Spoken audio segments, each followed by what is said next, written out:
ஜாதக அன்பர்களுக்கு வணக்கம். ராகு திசையில் எந்த திசை வேலை செய்யும், எந்த திசை வேலை செய்ய, ராகு திசை நாம் இருக்கும் இடத்துக்கு எப்படி வேலை செய்யுங்கிறத கவனிக்கிறாங்க. ராகுவுக்கு நாளில் செவ்வாய் இருந்துட்டா மிக அதிக வலுவுள்ள கிடைக்கும். அப்போ ராகு திசை நடக்கும்போது ராகு திசையோட கடைசியில் தான் செவ்வாய் புத்தி வரும். ஆனாலும் அவருக்கு ராகுவுக்கு நாளில் செவ்வாய் இருந்துட்டா அவர்களுக்கு சொத்துக்கள் கிடைத்து தீரும் அப்படிங்கிறது வாக்கு சொல்லியிருக்கிறாங்க. ராகுவுக்கு 5ல் புதன் இருந்தால் அவங்க பகு வித்யா யோகம் அல்லது வந்து யோகத்தில் நிறையா சொல்லிட்டு இருக்காங்க. கல்விகளில் சிறந்து விளங்கிடுவாங்க அப்படின்னு சொல்லியிருக்கிறாங்க.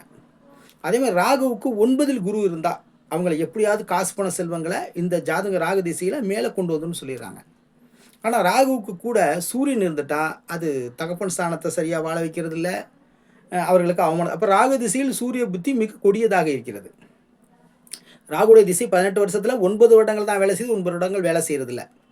அப்போ ராகு திசையில் சூரிய புத்தி சரியாக 13வது வருடங்கள் ஒட்டும்.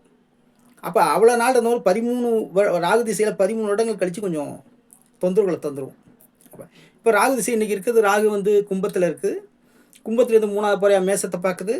அதே மாதிரி கும்பத்துலேருந்து இந்த பக்கம் 3வது பறையாக தனுசை கவனிக்குது. இப்போ கேது சிம்மத்தில் இருக்குது. சிம்மத்திலேருந்து நேராக மிதுனத்தை 3வது பறையாக கவனிக்குது. அதே மாதிரி துலாத்தை. இந்த 6 ராசிகளும் ராகு கேது கட்டுக்குள்ளேயும் கட்டுப்பாட்டுக்குள்ளேயும் விளங்கி கொள்ளும். மீதம் 6 ராசிகள் இருக்குது பாருங்கள், அவங்க தான் ஜெயித்து விடுவார்கள். அப்புறம் தசாபுத்தியை கவனிச்சுக்குவோம்.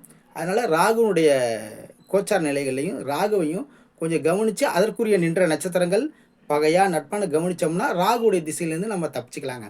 நன்றிங்க, வணக்கங்க.